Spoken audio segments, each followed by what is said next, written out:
with an update on the Tikka 223 after the recrowning on the barrel.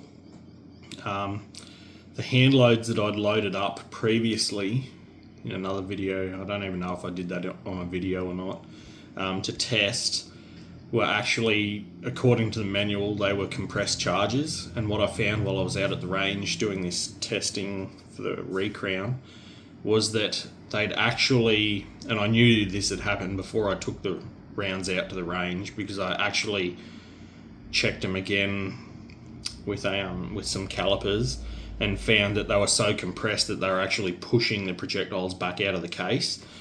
And while I was out at the range, I had the first load, 5 rounds of the first load was actually the best out of the hand loads. So it was the lowest charge, and it wasn't as pushed out of the case as the other charge weights were. Once I got, I think there was 5 charge weights. Once I got to the third one, I could actually tell that, like, I'm reseating the projectiles as I'm closing the bolt handle. They're actually jamming into the lands, and I actually tried to extract a chambered round that hadn't been fired just to see the marks on the projectile, and actually stuck a projectile in the lands. Powder came out in the action, which wasn't too big of a deal. I was able to blow and sort of flick most of that out, and I had to borrow a cleaning rod off someone to tap the projectile out of the lands, which was like, it was, if you've ever had a projectile stuck in the lands just from seating a case because you loaded them too long, or like in this instance, the charge was so compressed it pushed the projectile back out and the cartridge overall length got longer. It's basically just put a cleaning rod in and just drop it. Like, you only have to drop it sort of a couple of inches. Once it makes contact, just bring it back up a couple of inches, drop it, and that just knocks it out very easily. Apart from that, I had one type of factory ammo still that I could test. The others I'd either run out of or given away because the gun didn't like it before, but that was before I realised the crown was stuffed. So I might have to get a few different types of factory ammo again to test, just to see what it likes.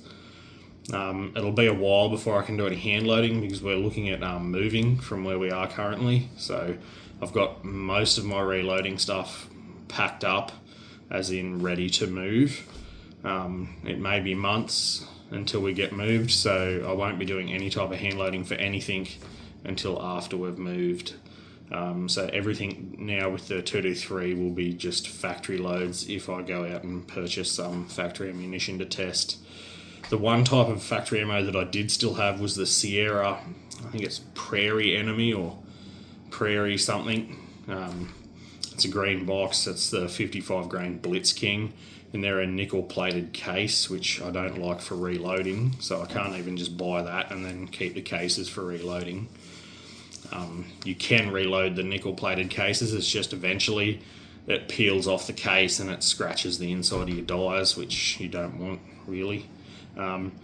It shot okay. I only shot a 4-round group with it. It's my hand loads, I was loading the magazine to 4 rounds and then firing them, and with the charge weights where they pushed the projectiles back out, I couldn't even feed them through the magazine.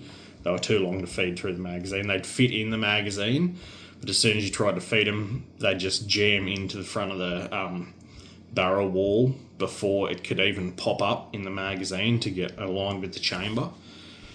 The factory stuff feeds fine, obviously, but I only fired a 4-round group with that because I've only got 10 rounds left, and the magazine's a 4-round magazine unless you buy the bigger Tikka magazine, which I think for 223, 204, and that's 6 rounds or something like that.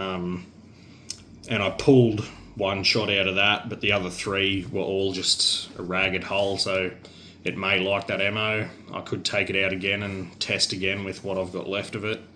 I might actually do that, and then if I keep getting decent results with that, except for the odd flyer, I might just buy more of that.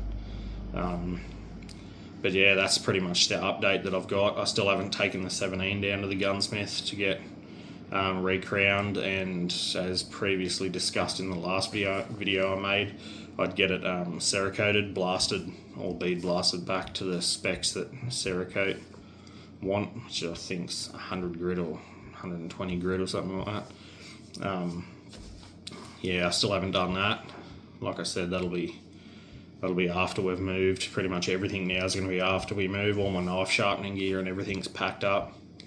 We've been having a bit of trouble with the internet, the Starlink.